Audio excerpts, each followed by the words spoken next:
il y a toujours quelque chose que vous devez améliorer. J'en ai parlé aujourd'hui avec mes hommes lors de l'appel. Les femmes aussi. J'étais comme, mec, quoi qu'il arrive, regarde plus profondément tout ce que tu fais. Nous avons utilisé un exemple à la con de se brosser les dents. Aurais-je pu le faire 15 secondes de plus? Ne pensez pas que c'est comme si elle n'avait pas mauvaise haleine et qu'elle voudrait vous embrasser. Qui puis-je être? Comment puis-je m'améliorer? Mes dents sont-elles vraiment propres aujourd'hui? Des gens qui divorcent. Déchirant leur famille. Rouler en roue libre par le mariage. Ou se frayer un chemin à travers elles. Je m'appelle Cass. Je m'appelle Catherine. Nous sommes revenus des profondeurs de l'enfer pour sauver notre mariage abusif et toxique. Nous sommes morts au mariage. Retournons les statistiques de divorce avec le nouveau mariage.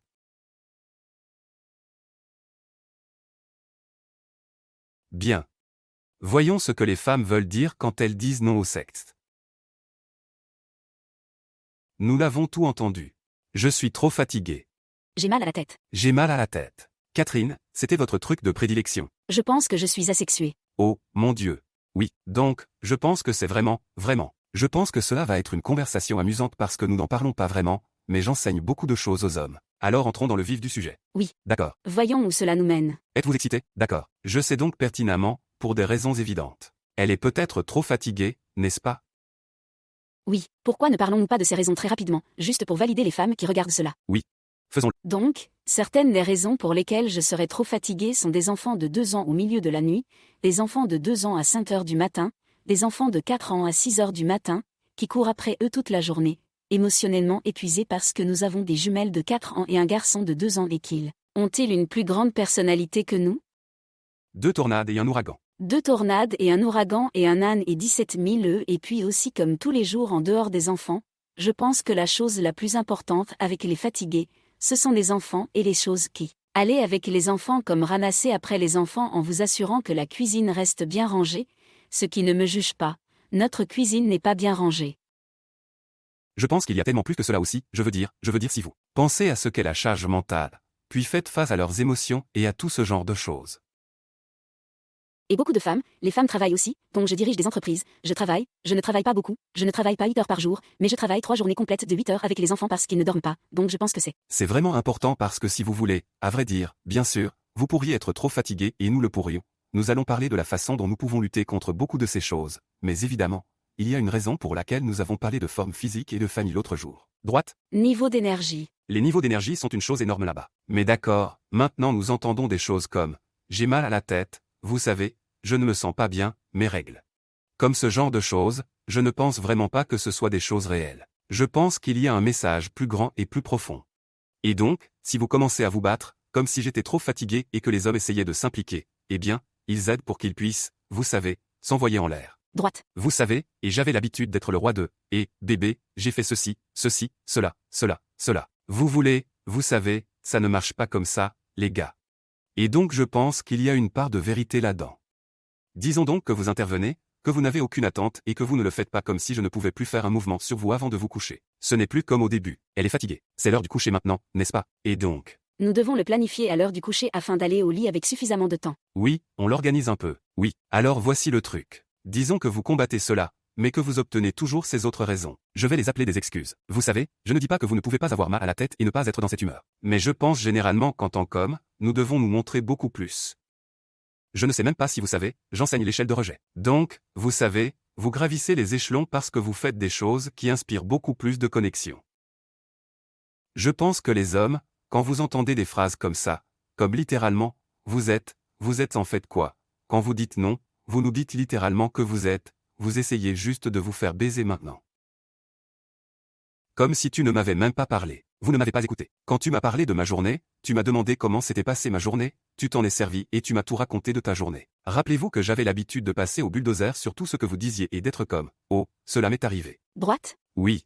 Comme « Alors bien sûr qu'elle a mal à la tête, mec. Vous avez trop parlé. » Je pense donc qu'il y a des gens qui sont asexués. Je pense que nous sommes très agréablement surpris que vous ne soyez pas comme vous le pensiez. Et abordons cela juste une petite seconde. Donc, après avoir eu un bébé, je pense que les hommes ne se rendent pas compte que ce n'est pas seulement votre corps physique qui doit revenir à la normale.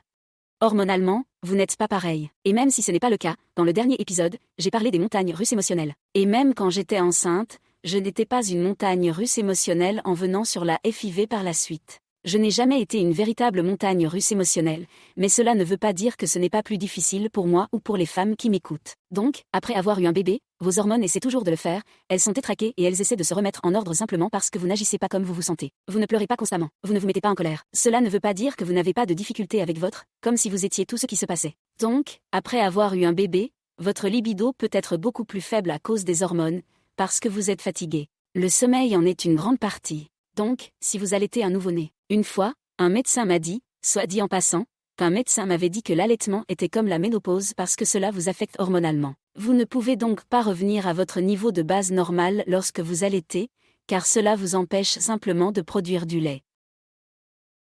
Les hormones qui circulent dans votre corps vous empêchent de redevenir la femme normale que vous étiez avant de tomber enceinte. J'ai donc pensé que j'étais asexuée. Il n'y a pas assez d'éducation pour les femmes. Nous ne savons pas à quoi nous attendre après avoir eu un bébé, il y a un.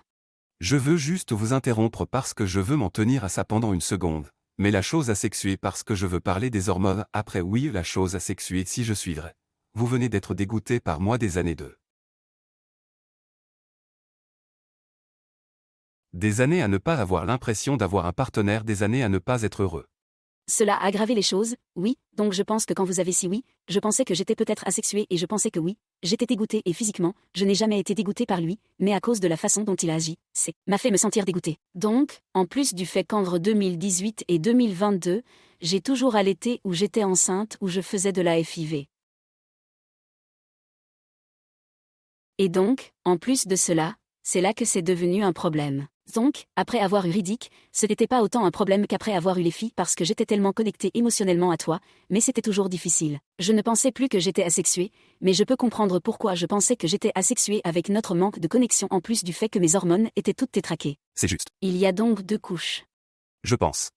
Mais allons plus loin pendant une seconde, parce que ce que j'ai vu avec les hommes, avec les épouses qui sont heureuses et connectées à nouveau, vous venez de parler à nouveau de la connexion émotionnelle, n'est-ce pas? Nous sommes émotionnellement connectés. Nous avons de l'intimité à tous les niveaux, pas seulement en essayant de, baiser, n'est-ce pas? Et à la fin de la journée, les hormones peuvent être un problème. Cependant, vous savez, vous voulez, les femmes veulent en faire plus. Faites-le vérifier, par exemple. Mais, voyez-vous, en ce moment, par exemple, si je parle à un homme, il est comme. Si vous êtes connecté à votre mari, vous êtes motivé à faire vérifier vos hormones, pour savoir s'il y a quelque chose que vous pouvez faire. Si vous n'êtes pas connecté à votre mari, vous vous dites, oh, eh bien, c'est une très bonne excuse. C'est une très bonne excuse pour ne pas avoir à le faire avec mon mari parce qu'il me traite comme de la merde ou comme si je ne me sentais pas bien, ce genre de choses. Exactement. Donc, le nombre d'hommes qui sont tellement contrariés parce que, elle a manqué son rendez-vous où elle a dit qu'elle allait aller chez le médecin ou qu'elle est censée prendre cela sur le chemin naturel et c'est comme mec, quelle est la conversation? Vous savez. Êtes vous-même en train de rire. Plus vous savez, si vous pensez à l'époque où vous sortiez avec des gars comme la raison pour laquelle vous étiez chaud et lourd, il y avait toutes sortes de choses que vous pensez. Je pense que les gens trouvent des excuses, je ne peux pas saluer les enfants. C'est trop comme si j'étais trop fatigué parce que j'ai des enfants. Par rapport à ce que vous commencez à empiler tous ces différents niveaux d'intimité, de partenariat, d'empathie pour votre partenaire, de compassion, alors vous commencez à vous sentir connecté. Et puis nous avons une autre couche là-bas, bien sûr, comme si vous deviez toujours faire un travail correctement, comme Catherine a dû le faire. Travail pour une grande partie du travail, c'est que c'était l'intention originale, vous savez que nous allons avoir des relations sexuelles tous les jours pour nous connecter avec vous et nous connecter et être un bon partenaire, oui, et puis progressivement remplacer au moins dans notre mariage avec beaucoup de peur que j'ai. Je dois le faire ou je vais avoir des ennuis si je ne le fais pas. Bien sûr, les maux de tête ont commencé à venir beaucoup plus, vous savez, comme il y a littéralement tous ces vomissements de sentiments dont nous avons parlé dans le dernier épisode de Pourquoi tu ne veux pas de moi. Je fais la moue, je suis frustré. Combien de discussions avons-nous, vous savez, et puis, bien sûr, tous les coups de fouet, la colère ou la rage si vous parlez de moi. Donc il n'y a aucune motivation à atteindre, disons, un objectif de remise en forme pour avoir plus d'énergie pour faire vérifier vos hormones. Oui, pour faire quelque chose de juste, donc je pense que les hommes, vous devez comprendre, elles pourraient dire je suis trop fatigué et être fatigué. Vous avez donné quelques exemples pratiques de la raison pour laquelle c'est la même chose avec les hormones, cela pourrait être une chose vraiment réelle. Mais je pense que les hommes, si vous êtes en écoutant, vous devez d'abord vous concentrer sur qui vous êtes à la maison, quel genre d'homme êtes-vous avec votre femme devant vos enfants parce qu'elle va voir cela et peut-être être repoussée. Vous ne seriez pas heureux avec moi et vous voudriez que je le veuille. Je veux dire, nous pourrions, vous savez, tout le sexe est une histoire d'âme, n'est-ce pas? Il peut être parfait toute la journée. Nous en avons parlé dans l'un des autres épisodes. Mais mec, si j'avais ce visage et que je ne communiquais pas quelque chose correctement. Le visage narquois? Le visage ricanant au repos, oui. Et que j'ai toujours. C'est aussi mon visage curieux. Donc, si j'ai tout gâché, si j'ai été trop snippy, vous savez, et nous avons largement dépassé cela maintenant avec les enfants. Par exemple, si nous luttons, nous sommes juste là les uns avec les autres. Mais, comme, c'est probablement la partie la plus difficile pour nous. Mais ce que vous voulez dire, c'est que ce n'est pas grave s'il m'a excité toute la journée. S'il fait quelque chose qui me rebute vraiment, alors je suis désolée, c'est fait. Et ce n'est pas comme, je ne veux pas que quelqu'un qui écoute pense qu'il peut faire une erreur et que tout d'un coup le sexe n'est plus à l'ordre du jour. Ce n'est pas ça. Non, tout cela est composé. C'est ce qui se passe, tout ça. Oui, et c'est l'idée qu'à la fin de la journée, si vous faites quelque chose qui est vraiment préjudiciable à votre relation, à votre connexion, à votre relation avec vos enfants, cela peut simplement faire disparaître l'atmosphère connectée.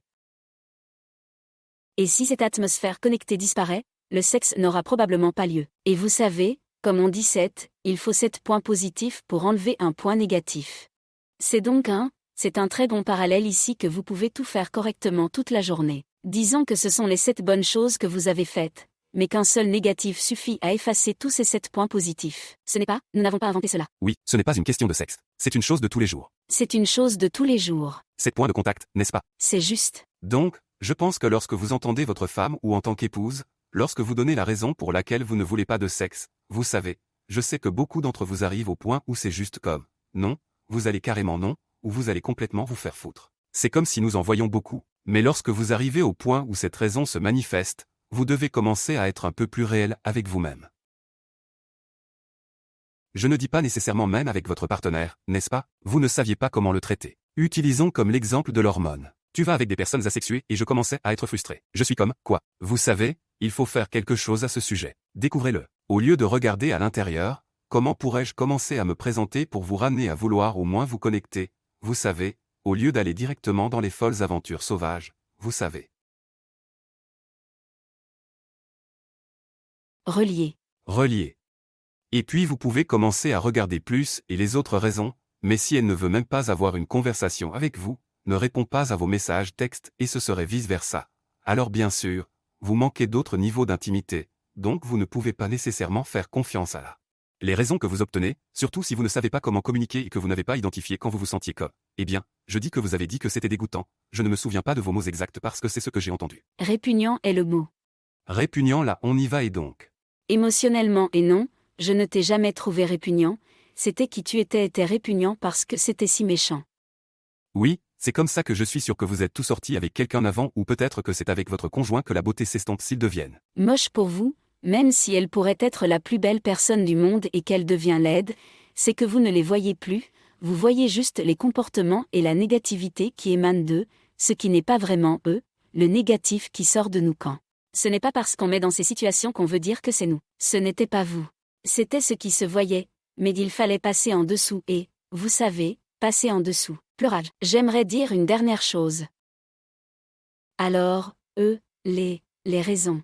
Je vais donc parler aux hommes parce que vous leur avez parlé. Donc, si votre femme dit qu'elle a mal à la tête, elle pourrait avoir mal à la tête. C'est probablement vrai. Elle a mal à la tête et parce qu'elle n'est pas motivée à être avec vous de manière intime, ce mal de tête va être le facteur qui va lui permettre de dire non. Cependant, dans notre relation, il sait que si je dis que je me sens vraiment malade, que j'ai mal à la tête, il sait que c'est en fait j'aime vraiment, je ne veux pas être intime si je me sens comme ça parce que j'ai des maux de tête tout le temps, je ne dis le pas parce que ce n'est pas suffisant pour me donner envie de ne pas vouloir être avec mon mari, je me sens malade, très souvent je suis tombée malade l'année dernière et j'ai subi tellement de tests différents et il y a des nausées, je ne dis le pas tous les jours parce que je ne veux pas qu'il pense que je ne le fais pas. Je veux être avec lui si je le dis il sait d'accord, elle ressent vraiment ton père, que puis-je faire pour qu'elle se sente mieux?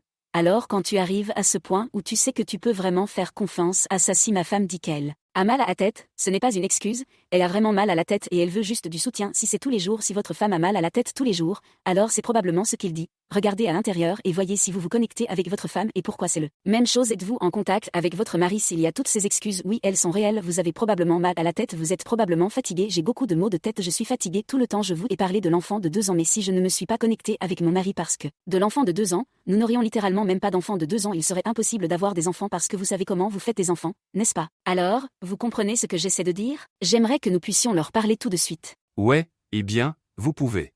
Vous pouvez nous envoyer un... Ouais, tu dois nous envoyer un DM. Mais écoutez, juste avant de terminer, je veux juste dire ceci. Il y a toujours quelque chose que vous devez améliorer. J'en ai parlé aujourd'hui avec mes hommes lors de l'appel. Les femmes aussi. J'étais comme, mec, quoi qu'il arrive, regarde plus profondément tout ce que tu fais. Nous avons utilisé un exemple à la con de se brosser les dents. Aurais-je pu le faire 15 secondes de plus? Ne pensez pas que c'est comme si vous n'aviez pas de mauvais seins pour qu'elle veuille vous embrasser. Qui puis-je être? Comment puis-je m'améliorer? Mes dents sont-elles vraiment propres aujourd'hui? Je sais que c'est un exemple stupide, mais c'est à quel point vous devez commencer à être stupide avec cela si vous voulez commencer à mettre la main sur certaines des choses les plus importantes comme la vérité sur le sexe. Et ce n'est pas vraiment un mauvais exemple parce que certains d'entre vous, je sais que je travaille avec beaucoup de femmes, certains maris pourraient se brosser les dents pendant 15 secondes de plus ou utiliser un peu plus juste ouvrir la douche ou et les femmes ne savent pas comment le présenter. Leur mari parce qu'ils ne veulent pas les offenser, mais ensuite ils ne veulent pas être avec eux parce qu'ils sentent mauvais.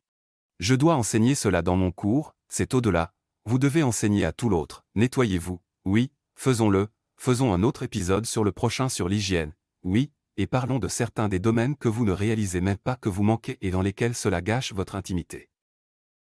Votre mariage d'accord, allons-y.